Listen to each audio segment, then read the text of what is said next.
You're listening to a Frequency Podcast Network production. The Brock and Dalby Podcast. This is the Brock and Dalby Podcast.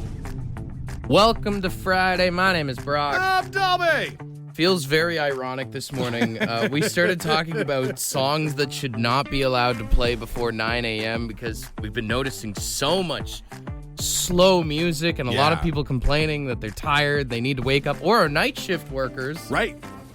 That need some extra friggin' energy. This is basically a lullaby for a lot of people out there. But you're right. Like, there are people who are on the drive home. Maybe they're winding down a shift. Maybe you're in the transport industry, and this is just a part of your day. And then Wish You Were Here by Pink Floyd comes on, which is a certified great song. Yeah. Unless you're trying to maintain consciousness. I will say I think we need to make a list of songs that we should not play before 9 a.m. I'm going to start off and say Wish You Were Here should be on there. Yeah. I think I'll go November Rain as well. For sure. November Rain's a banger. But I also don't want to hear it at 5 in the morning. It's too early. I'm too tired. Iris by the Goo Goo Dolls. I don't want to hear it at all. I listened to that song a lot when it came out. Sure. City of Angels soundtrack, Meg Ryan, Nick Cage. There's a time and a place, but not before you go to work. You know? The time and the place was the 90s. We've moved past that. Can I also, while we're talking about songs from that era, give you a little bit of this? Can we? Oh, stop it. I will stop it. Everybody Hurts? No, I don't need to think about that first thing in the morning. That song will come on during or before our show sometimes, and I'm just like, who did this? That, and sometimes we have that Def Leppard one, Love Bites. Oh, yeah. At least Love Bites has some good drum hits that'll like kind of snap you out. Can I give you maybe a hot take? I don't want to hear Stairway to Heaven this early in the morning. Oh. Stairway to Heaven is an obviously legendary song. It's a long journey to get there. I can't do it. It's kind of like Freebird, where at least Freebird has a payoff, but like to get there takes a while. That's the thing. If Freebird comes on during like my drive to work, it is officially a race as to whether I'm going to get to the drop and the song kick, or I'm going to crash my car and fall asleep. Someone texted in, no more dust in the wind. I'll take you on that for sure. Also, someone just texted in, no unplugged Neil Young before 9 a.m. Hey, my, hey, shut up. Yeah. We don't need to go into the black when I'm trying to get going on the beginning of my day. Yeah. Speaking of unplugged, you mentioned Nirvana. I don't want something in the way. Honestly, there's a lot of Nirvana I don't want to hear first thing in the morning. Because it's either too slow or too sad. I don't want to be sad first thing in the morning. What band are you talking about? Nirvana. This is the Brock and Dalby Podcast. You know, yesterday we were looking at a bunch of different stats, and then I went and played golf, and I realized there's two things that are guaranteed when you play golf. You're going to lose your patience. Oh, yeah. And you're going to lose balls. Yeah. It's a lot of balls. So I was curious. I did some Googling last night. Apparently, the average golfer is estimated to lose between 3 to 4 golf balls per round, which does feel low. Are we including tour pros in this? Like, who's bringing that average down? And then so I was curious. I looked up. I said, how much does the average golfer play a year? It says 18 rounds of golf a year. Fair. So if you break that down to the 3 to 4 balls, that's roughly 72 balls a year lost in the woods. I mean, when you say it like that, 72 is a big number, especially when you look at the cost of a golf ball. But it still feels low, doesn't it? Still feels like I could get that well before 18 rounds of golf. I mean, I don't buy Pro V1s or anything expensive because I know how I play. Yeah. I'll go to like Walmart or whatever, get the bucket of reusable balls for $29.99. I buy the really bright orange ones or the really bright pink ones because in my head, I'll be able to find them better. Sure. And all I'm doing is making the deep woods a little more colorful. Boom. I feel like for me, golf balls is the equivalent of my girlfriend's bobby pins and hair ties. Like, she'll buy packs of those things, and I don't know where they have a mind of their own. I would say bobby pins disappear the same way golf balls do, but I have rarely gone to, like, get into my car and sat down on 4 golf balls. You know what I mean? You know, it is quite similar to golf balls, the whole bobby pins thing, because I've watched her go digging in the trenches of our car. Yeah. Trying to find that hair tie or bobby pin or whatever, which is no different than one of us going into the woods, like puttering around trying to look for our ball. Being feral, where you're taking the golf club and safari macheteing your way through the tall grass. Like, where did it go? The only difference between the bobby pin and the golf ball is I can find someone else's golf ball and take it. And that's like, hey, right on, we're back in the game. I don't know. I don't know if she's ever just picked up somebody else's bobby pin off the ground and been like, hey. This'll do. Perfect. Just find it on the street, put it in your hair, and carry on with your day. The Brock and Dalby podcast. The Brock and Dalby podcast. We asked the question, is there anything that gets lost more than a golf ball? A few people texting in about 10-millimeter sockets. Right. Those pesky little buggers. Those little pieces, those little tools that you use not all the time, but often enough to be like, where did I put it? Pencils is another one some tradie guys are saying. We got friend of the show, Joey, on the phone. What gets lost more than a golf ball? Lighters. Can I tell you where they went? Brock's Where do they pocket. go? Brock's pocket. I want them back. I feel like you're either one of two people with a lighter. You're always losing them or you're always finding them. Yeah. You know what? I'll be really honest with you. I'm the one that takes them, I think. So not only are you're a lighter thief, but you then turn around and just drift them back into the universe. Yeah. That's I can't keep them, but then I somehow end up them in my pocket too sometimes. He's like the guy that goes golfing with no balls and ends up leaving with like 6 or 7. That's right. Exactly. He's just redistributing the wealth. Right. My kind of guy. You know, I got curious about this because we were looking up and asking people. We're getting so many different answers. You know, Tile, the company, they make those little like GPS trackers. Oh, yeah. They did a survey a few years ago of the stats around losing things. And this is in the States, but I feel like it's similar. The most often lost item is the phone. People losing their phones. I mean, yeah, that checks out. How many times do you just like, what did I do? And you panic, right? Yeah. Freak Keys, remote, next after that. Then glasses, which is another one where like the tough thing about losing your glasses is it's way harder to find them without your glasses. You go full Velma, yeah. Headphones, wallet, charger, and then debit and credit cards. The also. charger one is actually true. I feel like I have spent so much money on making sure there's chargers for every outlet in my house. Yeah. And yet when it's time for me to plug in my phone anywhere but my bedside table, I can never find Spent an obscene amount of money on chargers and headphones. There's also some statistics here. I know you're a stats guy, so I thought you'd like this.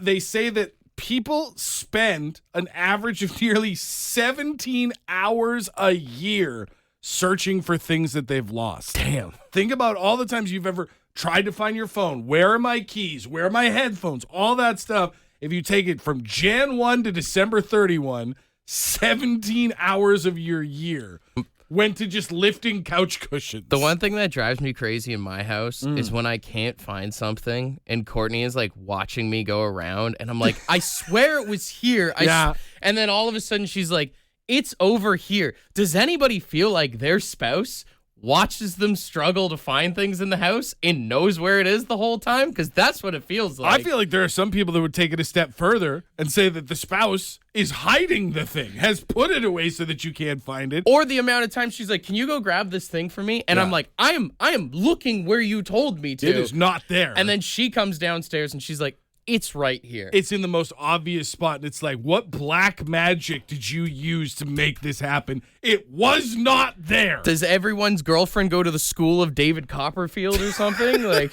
well, according to the study, 13% of people surveyed say they have gotten into a fight with a loved one. that number feels low. That feels like a lot of very people low. are lying about how many times they get into an argument. Is the Brock and Dalby podcast. I know whenever you hit this music, something good's coming my way. One of my favorite things to do on the show is to get you riled up about a good conspiracy. And I've actually been sitting on a few of them because I thought we could introduce a new segment on the show called Rate My Conspiracy. Okay. So I have 3 what I feel like are fresh conspiracies that we've never talked about on the show that have some legs, some traction on the internet. I'm going to bring them to your attention, give you just a quick summary, and then I want you to tell me how much you believe it and whether or not you're going to be doing your own research. Okay, one sec. I need to get ready. All right, I'm good. Okay. Let's start with the first one because I think this one's crazy. You know the country of Finland? Yes. Doesn't exist. Finland does not exist. Do explain, sir. So the idea is, during the Cold War, Japan and the Soviet Union made up the concept of Finland to secure exclusive fishing rights in the Baltic Sea. Oh. Yeah. So this goes Okay. all the way back to a time when we were all about mystery and intrigue and all that stuff. They claim the area is Finnish territory while secretly using it to harvest fish. Supporters of this conspiracy theory say people who think they live in Finland are actually in parts of Sweden, Russia, or Estonia, the surrounding areas, and that global maps and governments are in on the cover-up. I like this. Right? I like this a lot. The idea that a whole country just doesn't exist. Yeah, I mean, damn, it kind of makes sense, actually. I think the only thing that it has going against it, and I can only say this as a Canadian, is who are we playing hockey against if Finland isn't real? The Japanese hockey team is way better than we thought they were. They've been sending over people under the guise of wearing the blue and white when it's been Japan the whole time. You know what? I'll give that one a ding. I approve of that one. All right, number 2, every mattress store is a front for money laundering. I have seen this before online, yes. This one is a pretty big one. The idea in this one is every city has mattress stores, usually more than one, usually kind of all lumped together in the same part of town. And you very rarely see anyone inside of these stores. I've gone into mattress stores. I've gone mattress shopping. There's almost never anybody who's not an employee in when you go in there. They look surprised to see you, too. They honestly do. And even now, here in 2025, there's Casper and Endy and all these other mattress companies that are online. I don't even need to go to a store anymore. If I need a mattress, I can click 2 buttons and have one brought to my house. So why are there still so many mattress stores? Why are they all still in such good repair? Like, they don't look run down or abandoned. They all look good. But where's the money coming from? It's in the mattresses. It's in the mattresses. I like that one, too. And the last one, this might mess with your mind a little bit. We're getting into the multiverse here. Okay, one more. All right, let's go. Every single person on Earth has at least one doppelganger, meaning that the global population is not actually 8 billion. It's only 4 billion times 2.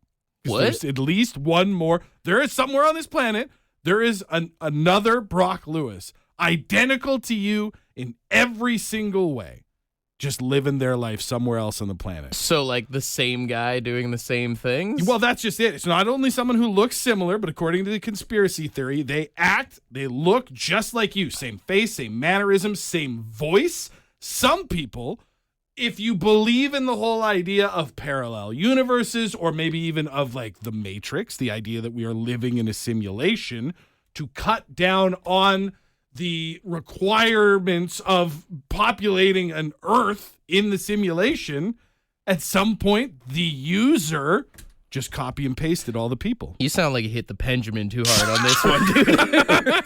The Brock and Dalby Podcast. I saw this trending on the internet last night.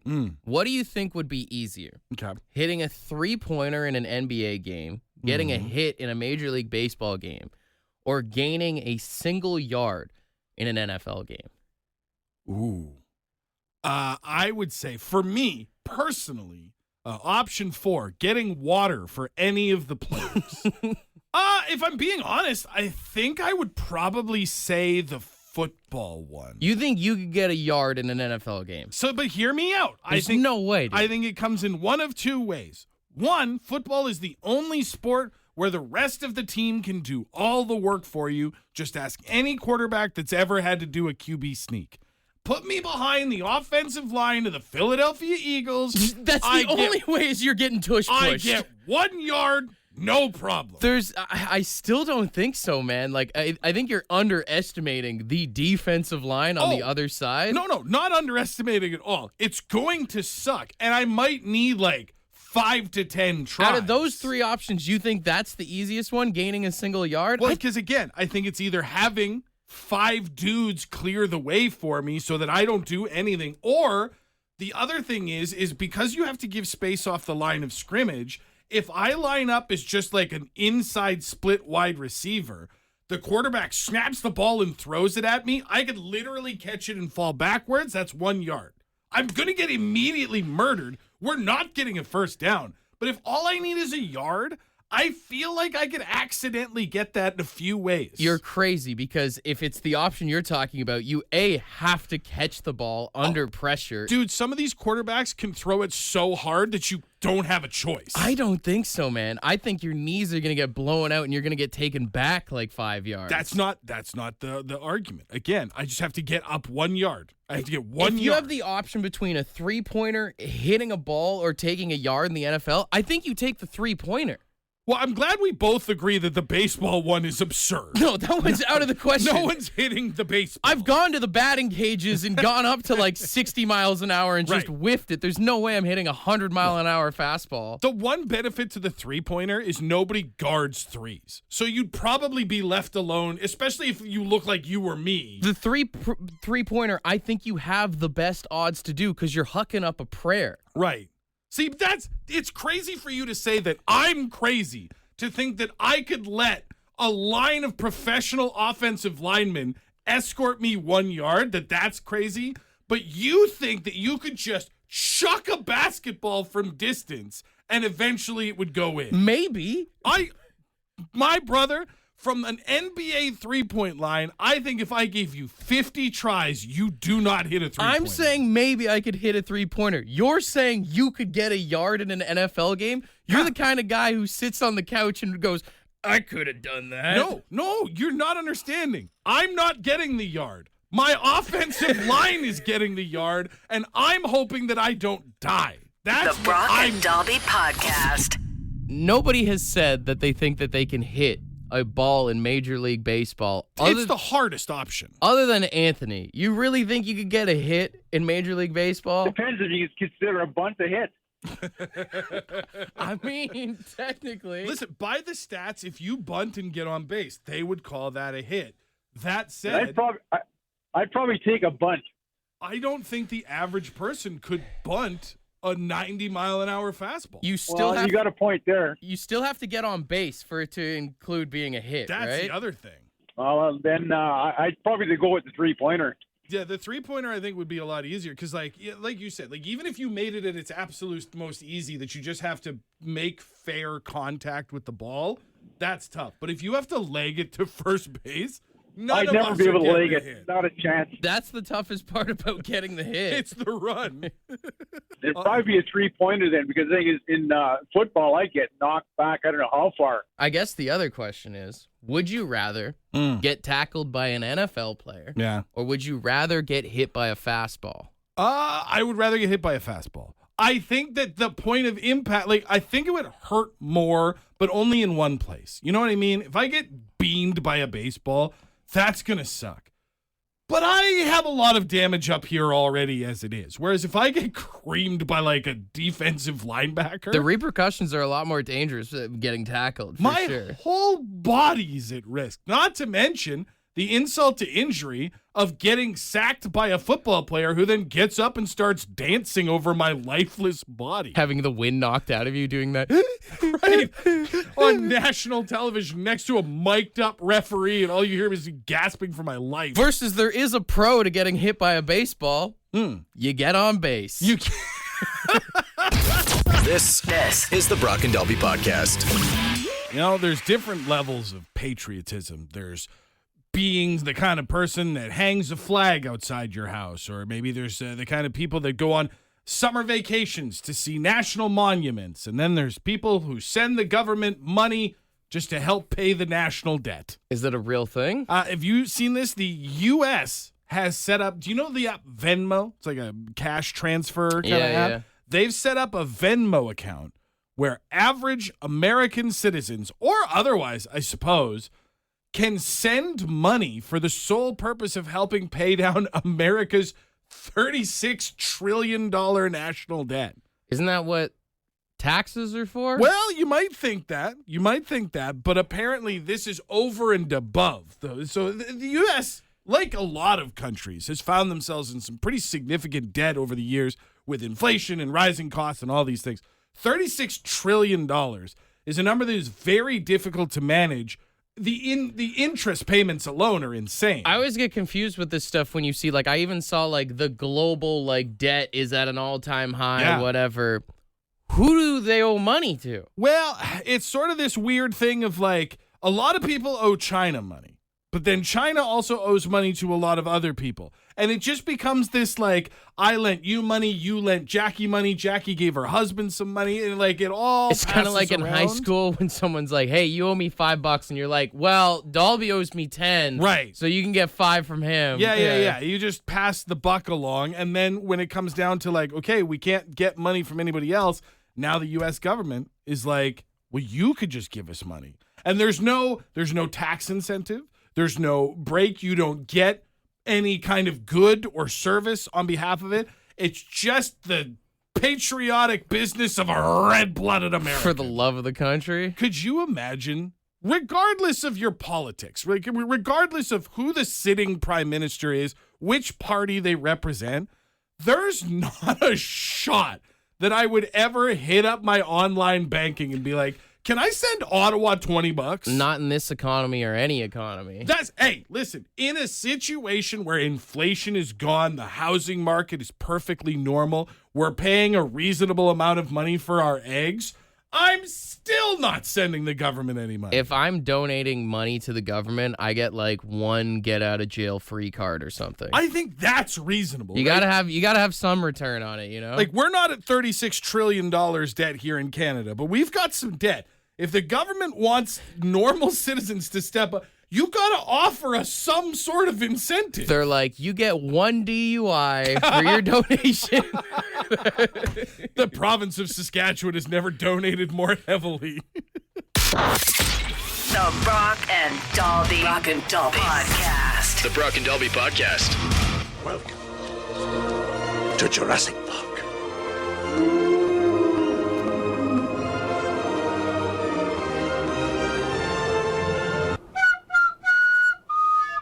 All right, it is time to play the final edition of Little Dante's Recorder.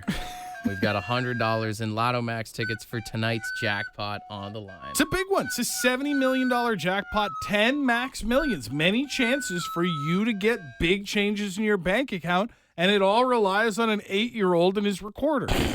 All right, we've got 3 people on hold. If they all suck or fail, we will just keep taking more callers, but let's just get into it here. You guys got this. Again, you need to name the artist and the song. Caller number 1, what's your name? Lily. Lily. All right, you understand how the game works? Yeah. All right, here we go. Here's Dante's Recorder.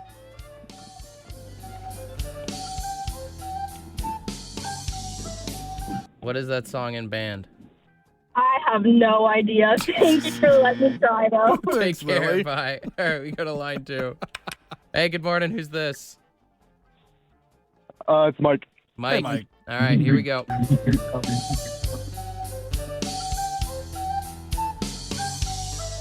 What is the song in the band?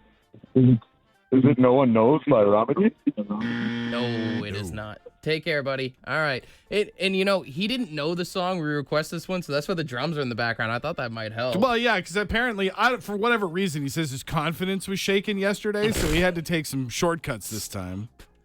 Hey, good morning. Who's this? Good morning, it's Bruce. Bruce, what's this?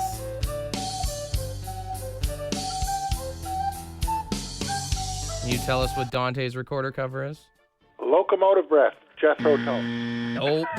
Not even that weird pick. I That's a feel like weird I thought guess. this was gonna be yeah, easier. this was an easy one. Hey, good morning. Who's this? Morning, it's Tim. Tim. Can you tell us what Dante's Recorder cover is? Is it One by Metallica? Friggin' rights it is, buddy. You get the ding Yeah. and the round of applause. Dante killed it today, didn't he?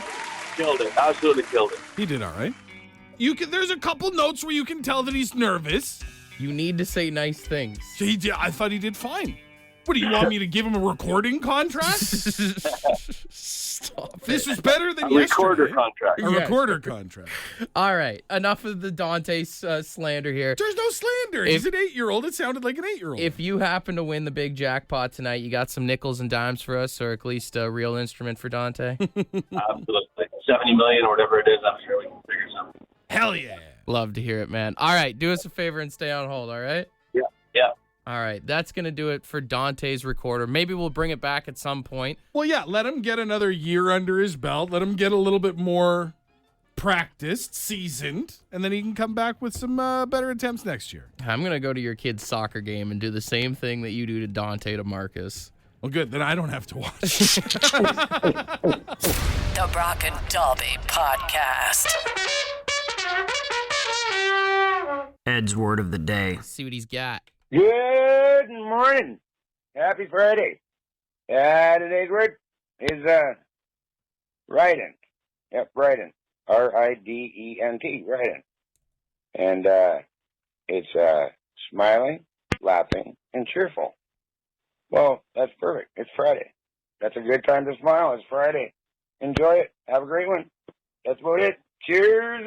Rident. Usually a lot of reasons to be laughing, smiling, cheerful on a Friday. Maybe you've got big plans. I mean, we've talked. It's time to party for us today. We're going out to do some partying. And even if you're not partying, odds are good you don't have any obligations tomorrow. I will say, if you're in a bad mood and you feel like you're not riding yourself, you look at someone else and you go, wipe that riding off your face. You're going to start a fight. If you tell someone who doesn't know, who doesn't hear Ed's word of the day, to wipe the rident off their face, they're going to throw hands. What are you at so riding for, huh? Stop being so rident over there. Am I a clown? Do I amuse you? What's so riding? Do I rident you? Don't be Hey, don't be riding to me, buddy. I hate it already. Riding. Use it wherever you can, all right? Want to be a part of the podcast? Leave a message on the Bad Line. The Bad Line is the answering machine for the Brock and Dalby Show. To get the number, text the word BAD to 762-555. Thanks for listening to the Brock and Dalby Podcast.